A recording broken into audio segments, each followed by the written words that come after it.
Children, welcome. Day 4, Chapter 5, Fundamental Unit of Life. So far we discussed about cell membrane, its functions. Next, hypotonic, isotonic and hypertonic. Now today my topic is nucleus, mitochondria and plastids. Now nucleus. Nucleus, 8th class you already know.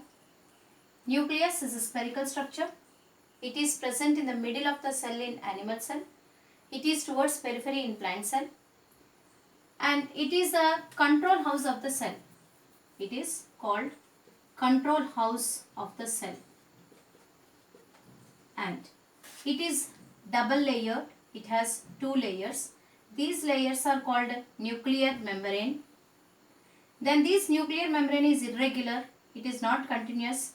These holes are called nuclear pores, so that through that pore the substances will move in and out of the nucleus. It allows the passage. Then it has nucleoplasm. The protoplasm is divided into nucleoplasm and cytoplasm. The protoplasm which is present inside the nucleus is called a nucleoplasm. In this nucleoplasm, nucleolus, a very concentrated spherical structure is there. This is called a nucleolus. What is the function of nucleolus? It helps in cell division and also helps in the formation of Golgi complex. So it will do 2 functions. It helps in cell division and it also helps in the formation of Golgi complex. Next, we have to talk about chromatin. What is chromatin? The entangled structure of DNA.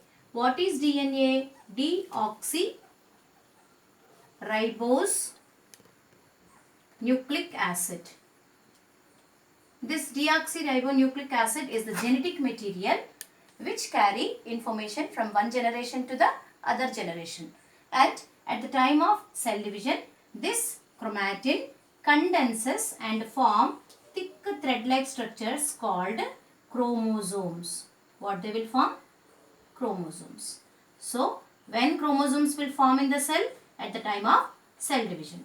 So, what are the functions of nucleus? The functions of nucleus are, it controls all the activities of the cell. That's why it is called control house of the cell. And second one, it helps in cellular reproduction.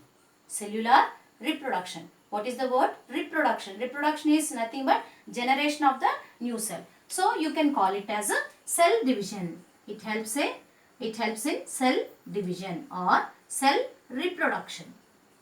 And also it directs the cell which is newly formed, that cell, it will direct in what type of cell it has to form.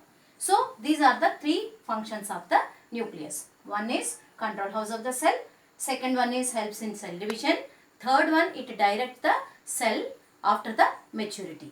Then you can also say that already for 8th class you know the point, that is they carry the information from one generation to another generation. That is inheritance of characters from one generation to another generation in the form of chromosomes. So these are the functions of nucleus. Mitochondria. Mitochondria is called powerhouse of the cell. They are rod-like structures. They have 2 layers. One is the smooth outer layer and the second one is inner layer.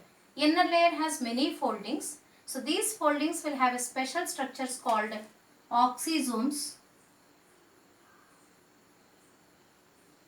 which will store energy in the form of ATP. Now, what is the function of mitochondria?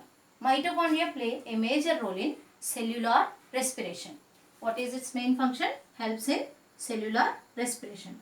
So, when cellular respiration takes place, what is produced? Energy is produced. So, this energy is stored in the form of ATP. That's why mitochondria is called powerhouse of the cell. Now, what is the function of inner layer of the mitochondria? Inner layer has many foldings so that it increases the area for biochemical reactions. What is this biochemical reaction? Nothing but cellular respiration. So, what is the function of inner layer of mitochondria? It increases the area for the cellular respiration to generate more and more ATP. So, this is a new point you have to learn in 9th class. Next, what is the mitochondria is called strange organelle. Mitochondria and as well as plastids are called strange organelle. That's why I am taking both at a time together.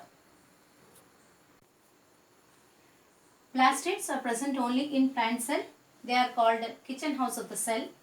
They are disc shaped structure.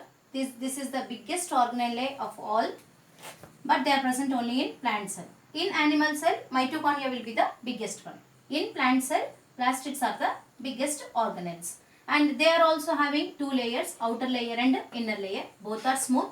They don't have any discrimination.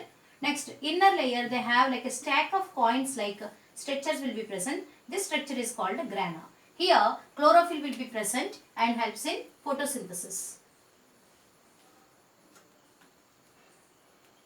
Photosynthesis is two types, light reaction and dark reaction. You will learn in 10th class. The light reaction will take place in this grana and dark reaction takes place in the stroma. Based on the pigment present in plastids, the plastids are three types. Already you know in 8th class. They are chloroplast, chromoplast, leucoplast. Chloroplasts are green in color. They are colorful other than green. Green color. These are colorless. So what is the function? As they are green in color, they help in photosynthesis. So they are present in the parts where the green color structures are there in the plant. So they help in photosynthesis. Here chromoplast, what for they will be useful and where they are present? They are present in the petals of the flowers and the pericarp of the fruit. Pericarp of the fruit means the outer skin of the different types of fruits will have different colors. So that is chromoplast. Now leucoplast, what is leucoplast? Leucoplasts are present in underground stems and roots. Underground stems, roots and seeds. In these parts these are present, and this is, I think I have written function here, so let me rub this. So where they are present? They are present in leaves and tender stems, like baby stems, they will be present. And what is the function? Helps in photosynthesis. And what is this function? Helps in attraction of insects. It attracts insects for pollination and animals for seed dispersal. Here they will store food. The food may be carbohydrates, may be fats or may be proteins. They will store food. Now, so this already you know. What is the new point here? Mitochondria and as well as plastids both will be called as strange organelles. Why they are called strange? Strange organelles, they are called so because they have their own DNA and ribosomes. What they have? They have their own DNA and ribosomes. So that's why they can prepare some of their own proteins on their own. That's why these two are called strange organelle or semi-autonomous organelles or special organelles. So I think it is clear for you. So mitochondria and plastids. This is very important question.